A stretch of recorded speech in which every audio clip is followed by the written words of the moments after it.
82ویں رات شہرزاد نے کہا۔ جوان نے تاج الملوک کو اپنا قصہ سناتے ہوئے بتایا کہ جب میں گھر پہنچا اور میری چچیری بہن عزیزہ نے مجھ سے پوچھا کہ میں اپنے معشوق کے ساتھ کیوں نہیں ہوں، اور جب میں نے اپنے پاؤں سے اس کے سینے میں ٹھوکر ماری اور اس کی پیشانی ایک کھونٹی پر لگی اور اس سے خون بہنے لگا تو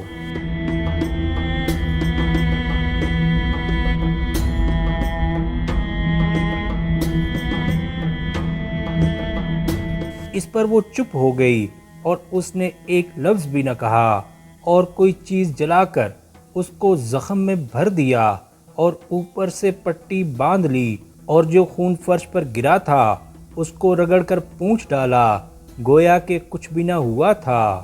اس کے بعد وہ میرے پاس آئی اور مسکرا کر نرمی سے کہنے لگی کہ اے میرے چچیرے بھائی، جو کچھ میں نے کہا تھا اس سے میرا مقصد نہ تیرا مذاق اڑانا تھا اور نہ اس کا۔ میرے سر میں درد ہو رہا تھا اور میں چاہتی تھی کہ تھوڑا سا خون نکل جائے۔ اب میرا سر ہلکا ہو گیا ہے اور میرے ماتھے میں آرام ہے۔ اب بتا کہ آج تجھ پر کیا گزری۔ میں نے اس روز کی ساری سرگزشت بیان کر دی اور اس کے بعد رونے لگا۔ اس نے کہا کہ اے میرے چچیرے بھائی، خوش ہو کہ تیری مراد بر آئی اور تیری آرزو پوری ہو گئی، کیونکہ یہ مقصد برآوری کی نشانی ہے، اور وہ اس طرح کہ وہ غائب ہو کے تیرا امتحان کرنا چاہتی ہے اور یہ جاننا چاہتی ہے کہ تو صبر کر سکتا ہے یا نہیں، اور محبت میں سچا ہے کہ نہیں۔ کل تو پھر اسی جگہ جا کر دیکھیو کہ وہ کیا اشارہ کرتی ہے۔ اب خوشی کا زمانہ قریب آ گیا ہے اور تیرا غم دور ہونے والا ہے۔ وہ مجھے تسلی دیتی جاتی تھی اور میرا رنج و غم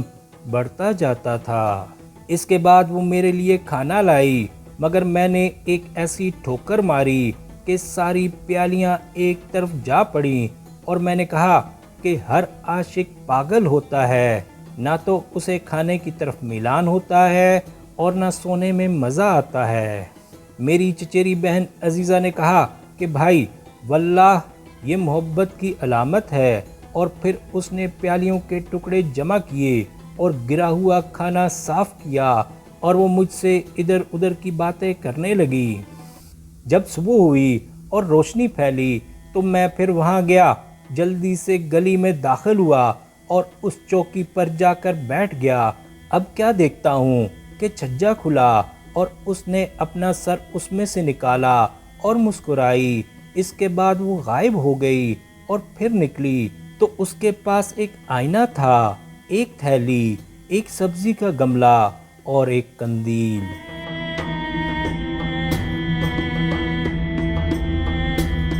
پہلے تو اس نے آئینے کو لے کر تھیلی میں ڈال دیا اور پھر اس کا منہ باندھ کر اسے گھر کے اندر پھینک دیا۔ پھر اس نے اپنے بال اپنے چہرے پر لٹکا دیے اور تھوڑی دیر کے لیے قندیل کو گملے پر رکھ دیا۔ اس کے بعد وہ ان تمام چیزوں کو لے کر اندر چلی گئی اور بالا خانے کو بند کر دیا۔ یہ حال دیکھ کر میں بے حال ہو گیا کہ وہ پوشیدہ اشارے کرتی ہے مگر کوئی بات نہیں کرتی، لیکن میری محبت کی آگ اور زیادہ بھڑک گئی اور میرا عشق اور درد اور زیادہ ہو گیا۔ اب میں روتا اور غمگین وہاں سے لوٹا۔ جب میں گھر کے اندر آیا تو میں نے دیکھا کہ میری چچیری بہن دیوار کی طرف منہ کیے بیٹھی ہے اور اس کا دل رنج و غم سے جل رہا ہے، لیکن اس کی محبت اسے اس بات کی اجازت نہیں دیتی کہ اپنی محبت کا حال مجھ سے بیان کرے، کیونکہ وہ دیکھ رہی تھی کہ میں عشق میں مبتلا ہوں۔ اب جو میری نظر اس پر پڑی تو میں نے دیکھا کہ وہ پٹی باندھے رو رو کر اشعار پڑھ رہی ہے اور اس کی آنکھوں سے آنسو جاری ہیں۔ جب وہ اس سے فارغ ہوئی تو اس نے میری طرف دیکھا اور وہ اٹھ کر میرے پاس آئی، مگر اپنی محبت کا اظہار نہ کر سکی، اور تھوڑی دیر تک چپ رہنے کے بعد کہنے لگی کہ اے میرے چچیرے بھائی، بتا کہ آج تجھے کیا واقعہ اس کے ساتھ پیش آیا۔ میں نے اس سے سارا حال بیان کر دیا اور وہ کہنے لگی کہ ذرا اور صبر کر، کیونکہ تیرے وصال کے دن آ پہنچے اور تیری آرزو پوری ہونے والی ہے۔ آئینے سے اشارہ کرنے اور اسے تھیلی میں ڈال دینے کے یہ معنی ہے کہ سورج کے غروب ہونے کا انتظار کر۔ بالوں کو چہرے پر ڈالنے کے یہ معنی ہے کہ جب رات ہو جائے اور اندھیرا پھیل جائے اور دن کی سفیدی جاتی رہے تو آنا۔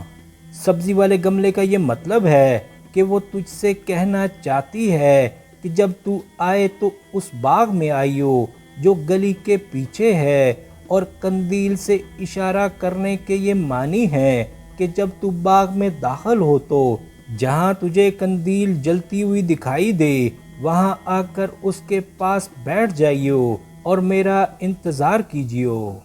جب میں نے اپنی چچیری بہن کی یہ باتیں سنی تو میں محبت کے جوش میں چیخ اٹھا اور کہنے لگا کہ آخر کب تک تو مجھے دلاسا دے گی، اور میں اس کے پاس جا کر نامراد لوٹوں گا اور تیری تفسیر کے صحیح معنی معلوم نہ ہوں گے۔ یہ سن کر میری چچیری بہن ہنسنے لگی اور اس نے کہا کہ بس اب تیرے لیے اتنا صبر باقی ہے کہ تو آج کا دن گزر جانے دے، یہاں تک کہ دن ختم ہو جائے اور رات کا اندھیرا پھیل جائے۔ اس وقت تیرا وصال اس کے ساتھ ہو جائے گا اور تیرا ارمان نکل جائے گا۔ یہ بات ٹھیک ہے اور اس میں کوئی چال نہیں۔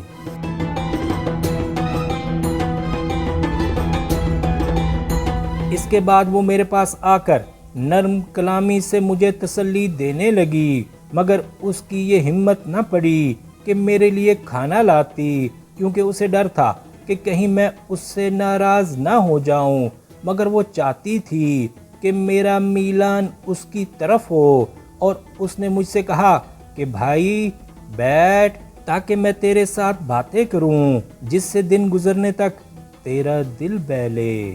اگر خدا نے چاہا تو رات ہونے سے پہلے تو اپنی محبوبہ کے پاس ہوگا، مگر میں اس کی طرف بالکل متوجہ نہ ہوا اور رات کے آنے کا انتظار کرتا رہا اور کہتا تھا کہ اے خدا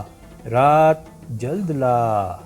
جب رات ہوئی تو میری چچیری بہن بلک بلک کر رونے لگی اور اس نے مجھے خالص مشک کا ایک دانہ دے کر کہا کہ اے میرے چچیرے بھائی، یہ دانہ اپنے منہ میں ڈال لے، اور جب تو اپنی محبوبہ سے ملے اور تیری آرزو اس سے پوری ہو جائے اور تیری مراد بر آئے تو اسے یہ شعر پڑھ کر سنا دیجیو۔ اے عاشقو، خدا کے واسطے یہ تو کہو کہ جب کسی پر عشق کا جنون سوار ہو تو وہ کیا کرے۔ اس کے بعد اس نے مجھے بوسہ دیا اور قسم دی کہ میں یہ شعر اس وقت پڑھوں جب کہ میں اس کے پاس سے رخصت ہو رہا ہوں، اور میں نے کہا کہ بصر و چشم۔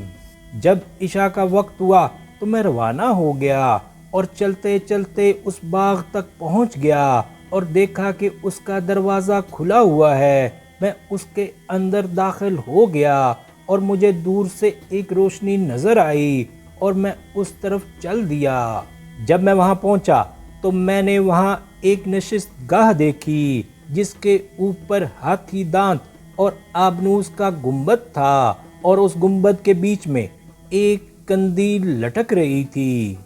نشست گاہ کا فرش ریشم کا تھا جو سونے اور چاندی کے تاروں سے کڑا ہوا تھا، اور اس پر ٹھیک اس قندیل کے نیچے سونے کے شمعدان میں ایک بہت بڑی موم بتی جل رہی تھی، اور نشست گاہ کے بیچ میں ایک حوض تھا جس میں طرح طرح کی مورتیاں تھیں۔ حوض کے کنارے چینی کی ایک بڑی سراہی تھی جس میں شراب بھری ہوئی تھی، اور دسترخوان کے اوپر بلور کا ایک جام رکھا ہوا تھا جس پر سونے کا کام تھا۔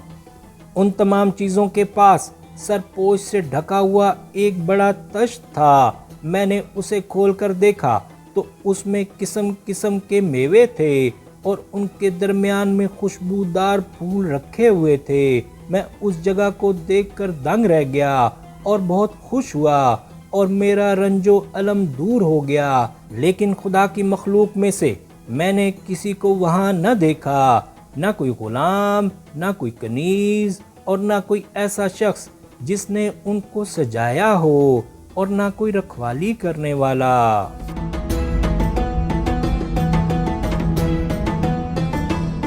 میں وہاں بیٹھ کر اپنی محبوبہ کا انتظار کرنے لگا، یہاں تک کہ پہلا پہر گزر گیا، اور پھر دوسرا، اور پھر تیسرا پہر، مگر وہ نہ آئی۔ بھوک کی تکلیف بڑھتی جاتی تھی، کیونکہ ایک مدت سے میں نے محبت کی زیادتی کی وجہ سے کچھ نہ کھایا تھا۔ جب میں نے اس جگہ کو دیکھا تو مجھے یقین آ گیا کہ میری چچا زاد بہن نے میری محبوبہ کے اشاروں کی ٹھیک تعبیر کی تھی، تو مجھے اطمینان ہو گیا۔ لیکن اب مجھے بھوک کی تکلیف محسوس ہونے لگی، اور ان کھانوں کی خوشبو سے جو دسترخوان پر تھے میرا دل للچانے لگا، اور جب مجھے وصال کا یقین ہو گیا تو میرا دل چاہا کہ کھانا کھاؤں۔ اب میں دسترخوان کی طرف بڑھا اور اس پر سے چادر اتار دی، اور دیکھا کہ دسترخوان کے بیچ میں چینی کا ایک تشت ہے، جس میں 4 مرغیاں سرخ تلی ہوئی اور مسالے دار رکھی ہوئی ہیں، اور تشت کے ارد گرد 4 پیالے رکھے ہوئے ہیں، ایک میں حلوہ، اور دوسرے میں اناردانے، اور تیسرے میں بکلاوا، اور چوتھے میں شہد پارے، یعنی میٹھی اور ترش دونوں طرح کی چیزیں ہیں۔ اب میں نے شہد پاروں میں سے کچھ چکھا اور ایک ٹکڑا گوشت کا کھایا، پھر بکلاوے کی طرف ہاتھ بڑھایا اور جتنا کھا سکتا تھا کھایا، پھر حلوے کی باری آئی اور اس میں سے 3-4 چمچے کھائے، پھر کچھ مرغی کا گوشت کھایا اور ادھر ادھر سے ایک ایک نوالا اٹھایا، یہاں تک کہ میرا پیٹ بھر گیا اور اعضاء ڈھیلے پڑ گئے۔ جاگتے جاگتے میں تھکا ہوا تو تھا ہی، ہاتھ دھو کر تکیے پر سر رکھ کر لیٹ گیا، اور مجھے نیند آ گئی، اور دنیا و ما فیہا کی خبر نہ رہی۔ میری آنکھ اس وقت تک نہ کھلی جب تک کہ دھوپ نے مجھے جلانا شروع نہ کیا، کیونکہ کئی دن سے میں نے نیند کا مزہ نہ چکھا تھا۔ جب میری آنکھ کھلی تو میں نے دیکھا کہ میرے پیٹ پر ایک ٹکڑا نمک کا اور ایک کوئلے کا رکھا ہوا ہے۔ اب شہرزاد کو سبوتی دکھائی دی اور اس نے یہ کہانی بند کر دی۔